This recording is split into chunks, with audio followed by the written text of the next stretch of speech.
They invited me to my ex-husband's promotion party just to disgrace me. But they didn't know the CEO was coming. And that CEO was me. You're watching African Stories That Touch. 2 years earlier. Michael Johnson wasn't a big man. He wasn't even close. The first day I met him, he was sitting outside a roadside cafe, staring into a cup of tea like the tea had answers. His shirt was clean but old. His shoes were dusty. And his face carried the tired look of a man life had humbled too many times. I should have walked past him, but something about his silence pulled me back. "Excuse me," I said softly. He looked up. His eyes were sharp, but tired. "Yes," he replied. I hesitated. "Are you okay?" He blinked, like he didn't expect kindness from a stranger. Then he forced a smile. "I'm fine," he lied. And for some reason, I sat down anyway. "My name is Grace," I said. He stared at me for a moment, like he was trying to understand why a woman like me would even speak to a man like him. "Michael," he finally replied. There was a pause. Then he sighed, like his chest was too heavy to carry the truth. "I had an interview today," he admitted quietly. "I thought it would change everything." My heart tightened. "What happened?" I asked. He laughed once, bitter. "I got there and they told me the position had been filled." I frowned. "But you are invited." He nodded slowly. "Apparently, someone more connected came." Connected. That word again. The word that opens doors for some people and locks others outside. Michael looked down at his tea. "I'm tired, Grace," he said. "I'm tired of struggling." His voice cracked slightly. And in that moment, I didn't see a failure. I saw a man who still had fire inside him, but needed one opportunity. I leaned closer. "Michael," I said gently, "don't give up." He looked at me, and for the first time, his eyes didn't look tired. They looked hungry, like a man who wanted to rise badly. That day, we talked for almost an hour. He told me about his mother, how she prayed loud prayers every morning and always reminded him, "You must not marry a woman that will pull you down." He laughed when he said it, like it was just one of those funny mother statements. But the way the words sat in my chest, I knew they weren't funny. They were a warning. Because even before I married Michael, I could already feel his mother's shadow following us. When we stood up to leave, Michael hesitated. "Grace," he said softly, "I don't even know what you do, but thank you." I smiled. "It's nothing." He stared at me like he wanted to say more, but didn't know how. Then he asked the question that changed everything. "Can I see you again?" And I don't know why, but I said yes. Because in that moment, he didn't look like a man who would ever hurt me. He looked like a man who would love me forever.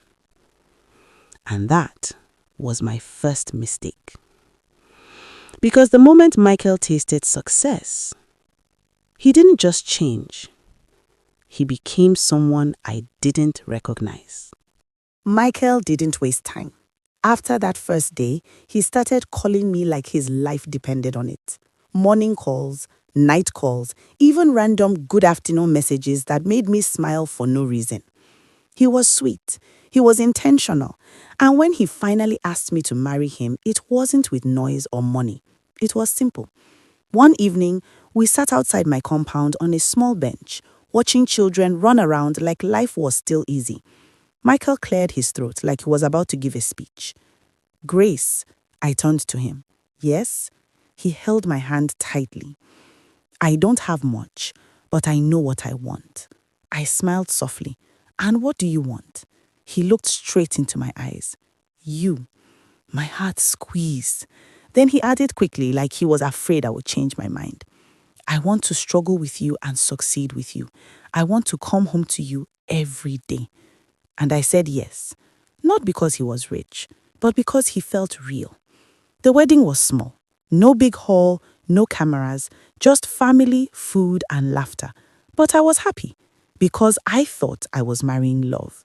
I didn't know I was marrying potential. And potential can be dangerous when the wrong people are waiting to control it. The first time I met his mother, I knew trouble was coming.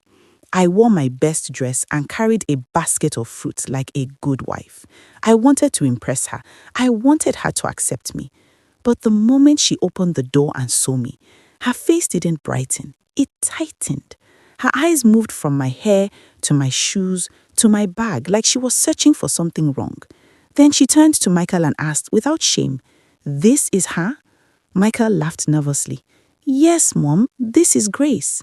Mrs. Johnson didn't greet me. She didn't say welcome. She just walked back inside and said, "Come." I followed them into the living room. Mrs. Johnson sat down like a queen. Then she pointed at the chair opposite her. "Sit." I sat. Michael sat beside me, but his body was tense like he was waiting for a slap. Mrs. Johnson folded her arms. "So, Grace?" "Yes, ma." "What does your father do?" I paused for half a second, then smiled. "He's a businessman," I said simply. Mrs. Johnson scoffed. "Businessman? What kind of business?" "General business," I replied. She laughed like I was telling jokes. Then she turned to Michael and said, "Is this the kind of girl you want to marry?" Michael forced a smile. "Mom, Grace is a good woman." Mrs. Johnson leaned forward. "Good woman doesn't feed you," she said coldly. "Love doesn't pay rent." My throat tightened, but I kept my face calm because I already understood something. This woman didn't respect love. She respected money. Then she looked at me and said slowly, like she wanted the words to enter my bones, "My son is destined for greatness." She paused. "I did not suffer to raise him for him to marry someone that will hold him down." Hold him down. That sentence entered my heart like a nail. Michael laughed again, embarrassed. "Mom, stop. Grace is not like that." Mrs. Johnson waved her hand. "Michael, I'm talking." Then she looked at me one last time and added, "Time will tell." And when she said that, I didn't hear advice. I heard a threat. The marriage was sweet until shame entered the house. At first, we were happy. Not the kind of happiness that comes with luxury, but the kind that comes from laughter in a small room. Michael would come home and tell me about interviews. Sometimes he had good news. Most times he didn't. But I stayed. I encouraged him. I prayed with him. I held him together. And for a while, it worked. Until the bills started piling up. Until the rejection started breaking him. Until his mother started visiting more often. Each time she came, she dropped one line like poison. "A man without money is not respected. You are wasting your time with small dreams. You need to enter big places." And then she would look at me and add, "Grace, pray for him." As if prayer was the only thing I could offer. One evening, Michael came home looking different. Not angry, not sad, just defeated. He dropped his bag on the floor and sat down without greeting. "Michael," I called softly. "What happened?" He shook his head. "I'm tired, Grace," he whispered. I sat beside him. "Tell me." He laughed once, bitter. "I went for another interview today. They said I was qualified, but they picked someone else." My chest tightened. Again. He rubbed his face with both hands. "I'm a man," he said quietly. "How long will I keep living like this?" I didn't answer immediately because I understood. It wasn't poverty that was breaking Michael. It was shame. The shame of feeling like he wasn't enough. Then he swallowed hard and said the sentence that made my blood run cold. "My mother thinks you are the reason I'm stuck." I blinked. "What?" He nodded slowly, eyes tired. She said I married too early. She said I should have focused on my future first. She said... His voice trailed off, but I already knew what she said because Mrs. Johnson had been saying it from day one. I forced a small smile. Michael, I whispered, your mother is wrong. But Michael didn't look convinced, and that was when I realized something terrifying. The poison was working. That night, after Michael slept, I sat on the edge of the bed and made a decision. A dangerous one. I picked up my phone and called my father. The call rang once, twice. Then his calm voice answered. Grace. Just hearing his voice made my throat tighten. Daddy? I whispered. His voice changed instantly. Is everything okay? I swallowed. Yes and no. There was silence. Then he said gently, talk to me. I took a deep breath. Daddy, Michael needs a job. Another silence. Not because my father didn't care, but because he already knew what I was about to ask. Grace, he said slowly, I warned you. I know. I replied quickly. But please, he's a good man. He's just struggling. My father sighed softly. Where is he applying? I swallowed again. Your company. The silence this time was heavier. Because Williams Holdings was not a small company. It was the kind of place people begged to enter. My father spoke again. Grace, does he know who I am? No, I answered quickly. He doesn't. Please don't tell him. My father chuckled once. Ha ha ha. You are still playing your ordinary girl game. Daddy, I pleaded. He went quiet for a moment. Then he said, okay. My heart jumped. Thank you. But my father wasn't done. Grace, listen to me. Yes, Daddy. You can help a man, but you cannot build his character for him. My stomach tightened. He continued, give him the opportunity. Let him prove himself. Then he paused. And watch him closely. My chest tightened. I will, I whispered. My father's voice became even lower. Grace, the day a man discovers you are bigger than him, I held my breath, he will either protect you or punish you. My heart pounded.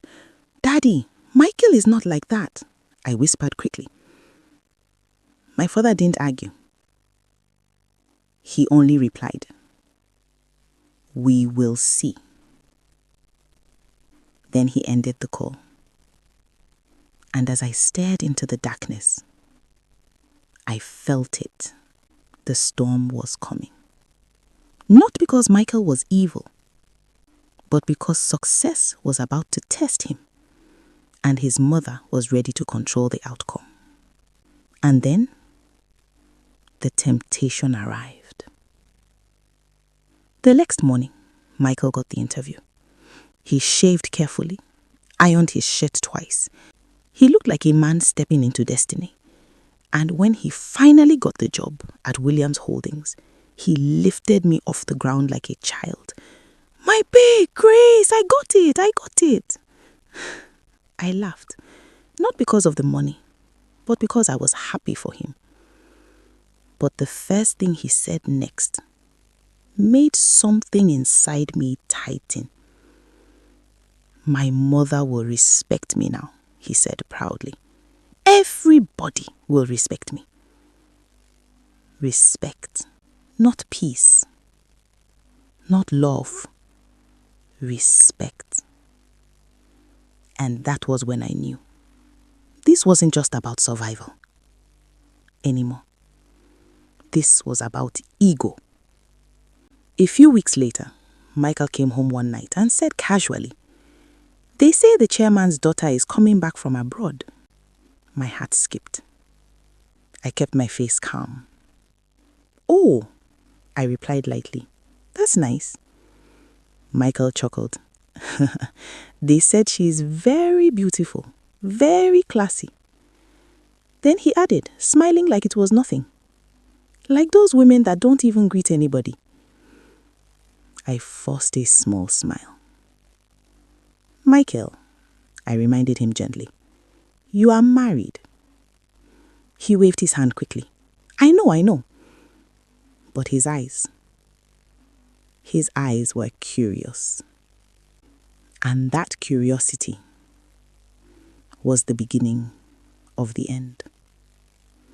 Because the moment Michael saw her, everything changed. The temptation didn't start with a kiss. It started with attention. That Monday morning, the office felt different. Not because the air conditioning was colder, not because work was lighter, but because something was coming. You could feel it. People were whispering in corners, straightening their clothes, fixing their hair, acting like school children waiting for a celebrity. Michael walked in and frowned. "What's going on?" he asked Peter, the guy at the next desk. Peter grinned like he was holding hot gist. "Guy," he whispered, leaning closer, "the chairman's daughter is resuming today." Michael scoffed. "I beg," he muttered. "Chairman's daughter, Kay." Peter nodded aggressively. "Yes, they said she just came back from abroad, fine like model, and she's single." Michael chuckled, trying to act uninterested. "Single?" he repeated, amused. "So?" Peter shrugged. "So, men are already positioning because this one is not girlfriend material. This one is destiny." Michael shook his head with a small laugh, but his eyes didn't laugh. His eyes stayed curious, because deep down, even if he didn't want to admit it, he wanted to see her. Then the elevator dinged. The whole floor went quiet.